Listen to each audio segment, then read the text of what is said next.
Hello and welcome to our second narrator tutorial. Last time we went over the system requirements as well as learned how to install the software and register it, and in this tutorial we'll go over how to use the program so that your words can come alive in no time. Let's get started.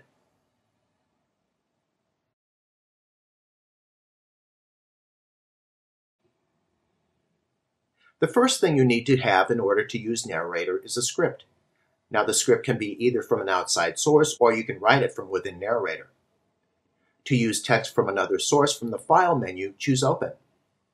Next, select the document you want to use, and then click on the Open button. Now to create a script from within Narrator, from the File menu, choose New. From there, simply start writing your script, and then once you're finished, save your work by either pressing Command-S on your keyboard, or from the File menu, choose Save. Specify the location you want to save your Narrator document to, and then click on the Save button. Now please keep in mind that currently only the following types of files can be opened by Narrator: plain text files with the extension .txt, rich text files with the extension .rtf, Microsoft Word files with the extension .doc, or HTML files with the extensions .html or .htm. You can also paste text into Narrator from a variety of sources, including web browsers or any other program that allows for selecting and copying text. Narrator will attempt to preserve the formatting of pre-formatted text pasted into a Narrator document from another source.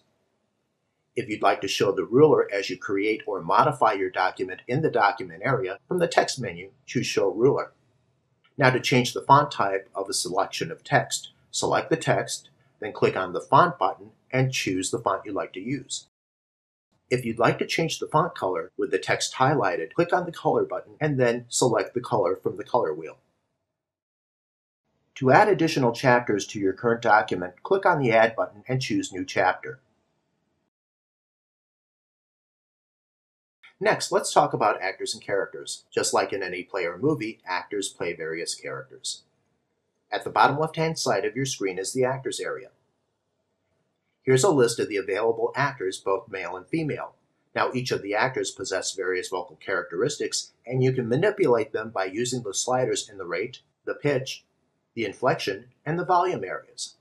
Clicking on the sliders and moving them changes each of the characteristics, with the minimum being on the left and the maximum being on the right. Now the buttons with the X's reset the characteristics to their default settings. The box to the left of the age is a color picker where you can color code the actors if you'd like. Now directly above the Actors area is the Characters area, where all of the characters for this particular document reside. Let's create a new character.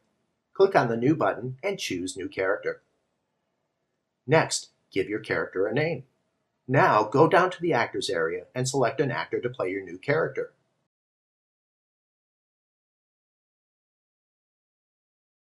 Next, change the vocal characteristics. By the way, there are two special actors you need to be aware of. The top two choices are Silent Read-Along and Silent Skip. Assigning the read-along actor to a character will result in the text being read silently. In the case of the Silent Skip actor, the text will simply be skipped.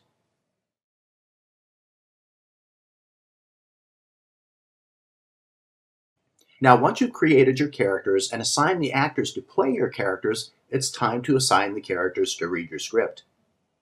Now, there are three ways to assign characters. The first method is to click on the character's name and drag it over to the area you'd like to have them read.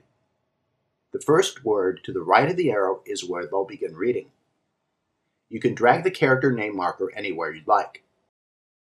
The next way to assign a character is by placing your cursor where you'd like the character to start reading, click the character name in the character area, and then click on the Assign button. Finally, the third method is by using the casting assistant. Now for this to work effectively, it's best to have the character names on the left-hand side of the script, followed by a colon, and then followed by the text to be read. Now click on the Casting button on the right-hand side of the toolbar. Narrator will analyze your document and assign the characters. If you haven't created a character in the Characters area, Narrator will do that for you, and then you can assign an actor to play that character.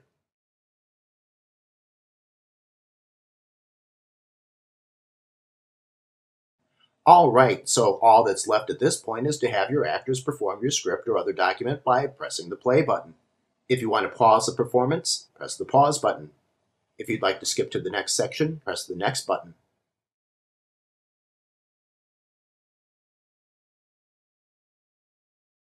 Now, to create a sound file of your performance in an AAC format, first click on the Export as AAC button.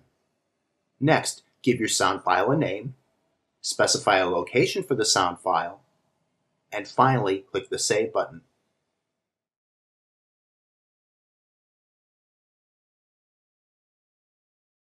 To export a sound recording of your document to iTunes, click on the Export to iTunes button.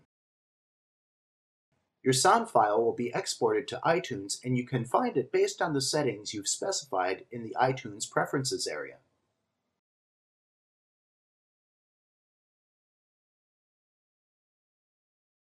To further customize Narrator, from the Narrator menu, choose Preferences. Now there are 4 tabs up at the top. Let's work from left to right. The General tab gives you a list of the items you can customize. On the left-hand side is a list of actions you can choose for new documents. The column to the right is for all documents. There are additional options below the 2 columns for you to choose. Simply select or deselect them by clicking on the checkbox.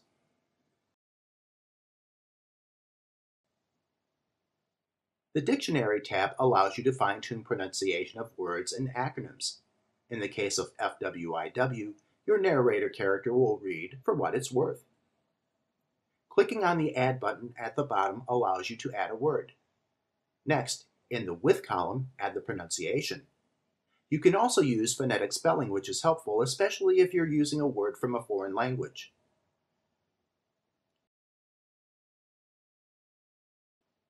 The Export tab allows you to specify the playlist, artist, and genre you want to use when you export the sound file to iTunes. You can also specify the export folder by using the pull-down menu at the bottom of the window. The Updates tab allows you to specify how you want to handle updates to Narrator. Use the checkboxes and pull-down menus to make your selections. Okay, so that's it for our Narrator tutorial. For more information, consult your user's guide. You can also check out our knowledge base found on our website in the support area. You can also contact us via email or via iChat. We're happy to help. For now, though, make it a great day.